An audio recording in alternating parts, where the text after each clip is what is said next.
welcome to another episode of Ridiculous Reverb Listings. I'm your host, Fluff. If you have your own listing that you would like to see on a future episode of the show, I will link down below in the description. And while you're down there, please feel free to subscribe to further support what we're doing over here. Let's just jump into it, shall we? Custom handmade baritone 7-string guitar, oak top, maple neck, US made, $1,200. And oh my goodness. I want the most compact 7-string baritone I can find. Say nothing more. Boom, I got you.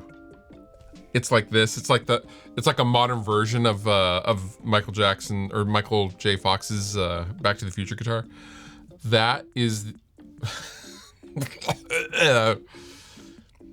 that's so disproportionate.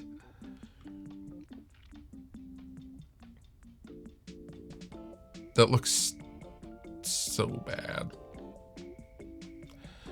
What's with the crooked strings across the nut? What is that? What is that? Hey, what is that? Oh. I can't do it. I cannot. It looks like it was made out of my grandmother's little coffee table she used to have. I don't like it. I do not like it. What? And are the tuning keys not evenly spaced, or is that just the angle of the guitar or angle of the photo? It looks like the tuning keys might be a little close there. Oh. No. Yeah, that last tuning key looks a little close there, pal. Especially with the angle should be going about right here. Right? These are all shifted slightly. This is... I don't like it.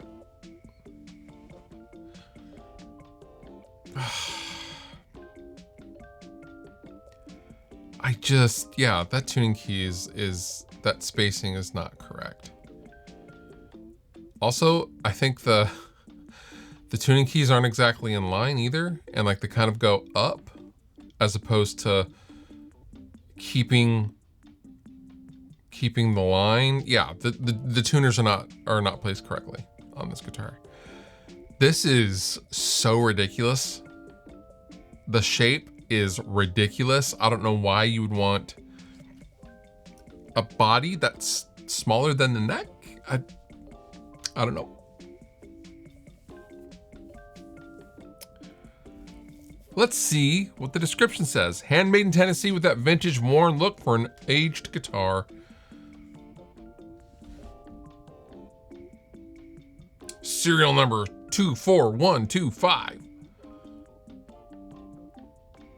Every Shannon guitar is archived on our website to verify authenticity of each guitar that's made, because they are such a prolific maker that people are then copying them. Because if there's any question on the one that you get, based on lap steel guitars of the 1930s. Okay. $1,200. Someone buy this. Someone buy this and tag me. Please. Oh my God, I can't do it. That's like performance guitar, flame guitar. I feel like we've had something very similar on the show before. I don't think it was this one, but I think there was another performance guitar. Maybe it was a green one. I'm not totally sure. If I've had this on the show before, I apologize, but I don't think I've had this specific one on before. This reminds me of Steve Vai in one of those David Lee Roth videos. I'm pretty sure he played something like this because I know he was associated with performance guitar for a while. Pre-Jackson and pre-Ibanez. The joint right here. Oh boy, I wouldn't, I'd be afraid to break that off. It's very 80s. Very 80s. Yep, Floyd Rose, single active. Pickup, Yeah, that is, boy. So for those of you who don't know, Performance Guitar was like one of the OG custom shop builders that you could go and you could get something that wasn't necessarily offered by Fender, Jackson, Charvel. You know, Charvel and Jackson started out in the late 70s, early 80s as just custom builders, much like Warmoth is today. Performance Guitar was in that same arena. I think slightly different location in Hollywood or something. Yeah, okay, in Hollywood.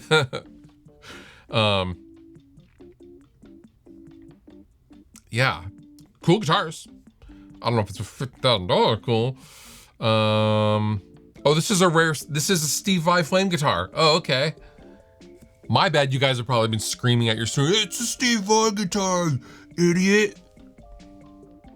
Ah, it reminds me of something that Steve Vai would play. Yeah, it's a Steve Vai guitar. Hence the gem on the, oh, okay. It's an older model. Super cool. I'm sure this is super, super rare as well. But you know, $42,000. Is this a ridiculous guitar? Yeah. It's ridiculously sick. Slightly ridiculous though. You know, 80s. Everyone was snowed out, you know what I'm saying? But yeah, it's pretty cool. It's cool. That's the thing. 1960s Gibson Dove pickguard trashed, gassed, but Dove is there. Vintage 60s Dove pickguard gassed up. It's trashed and gassed, but the bird's still there. So the pickguard is completely disintegrated, but the bird is still there. Barely hanging on there, bro. This would have been originally on the Gibson acoustic. Oh boy. I mean, I don't know who would want this. And it's clearly, I mean, so what happens to the original plastics in a lot of cases on vintage guitars, especially acoustics, is, you know, they off gas and they will typically ruin the wood underneath. They will shrink and pull up the top and, you know, they do this. This started out as a regular looking, you know, it's a pickguard. And then over many years, it off gases and just disintegrates. Totally worthless except for the Dove. Couldn't bear to throw it away.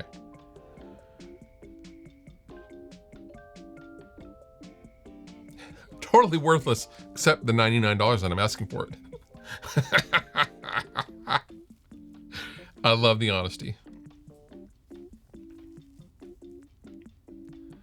I mean, it's cool. I get it. You know, $100, but that is, it's trashed and gassed. It's gassed up. 1990 Tokai Love Rock Very Hairy Edition. Oh my goodness, Ike. Oh boy, please don't flag this video, YouTube. Let's look at the back of the guitar.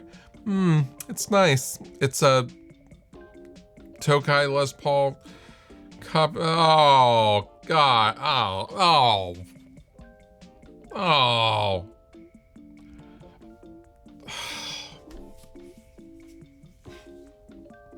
I should really screen these things better before I start shooting the video. Oh boy. Wait, is the selector a nip? Oh my God. That's embarrassing. Who would play that? Who would play that live? Okay. Completely refinished. A sexy graphic was added, looking for a real rock star to, oh my, who is buying these things? Who is buying these things? Look at that. Oh, that's so bad. That's so bad. Oh God. Oh. I don't even know what to say.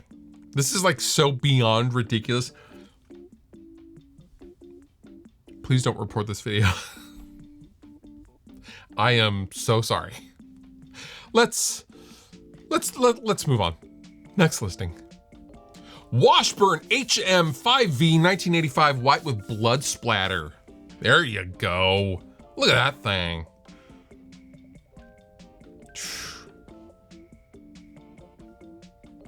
That's pretty 80s. It's pretty 80s metal. I mean, I don't hate it. The blood splatter thing. One of my favorite guitars ever was Dan from Atreyu's ESP that had like the Nicky 6 dripping blood. Oh, so sick. It's a little beat. It's a little beat. Oh, there's a little doggy. I mean, I'm sure someone has a neck for that thing.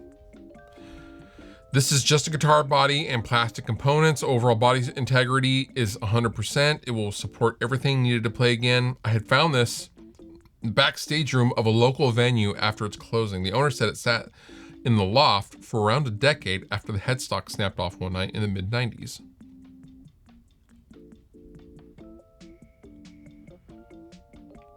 Authentic body from Washburn from the 1980s. The sale of this guitar will be non-returnable.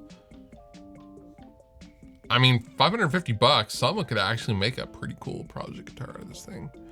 Is the body ridiculous? Yeah. Again, ridiculously sick.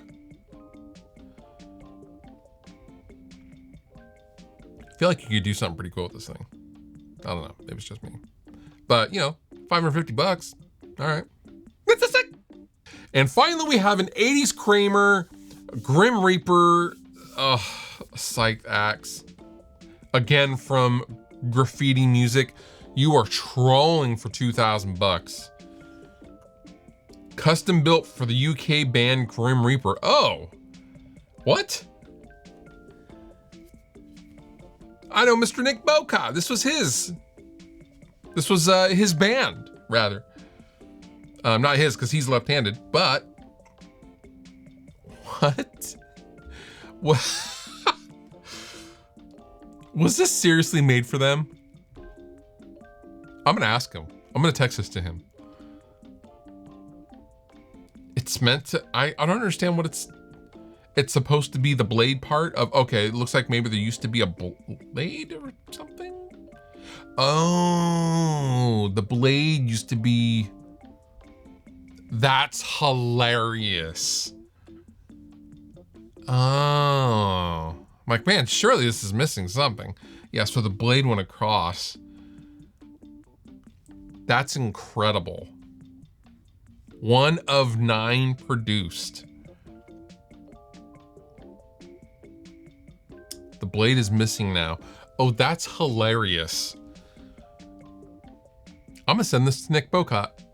I bet he remembers this guitar. 2,000 bucks. For a 1 of 9 Kramer Grim Reaper. Pretty cool. I wish I had the blade. I'm sure you could fabricate something to kind of make up for that, right? Right? Yeah, that's pretty ridiculous. Ridiculously sick. And that does it for this episode of Ridiculous Reverb Listing. If you have your own listing that you would like to see on the show, I will link down below in the description. And with that, you've been wonderful. I've been Fluff. Thank you so much for watching. I'll see you next time.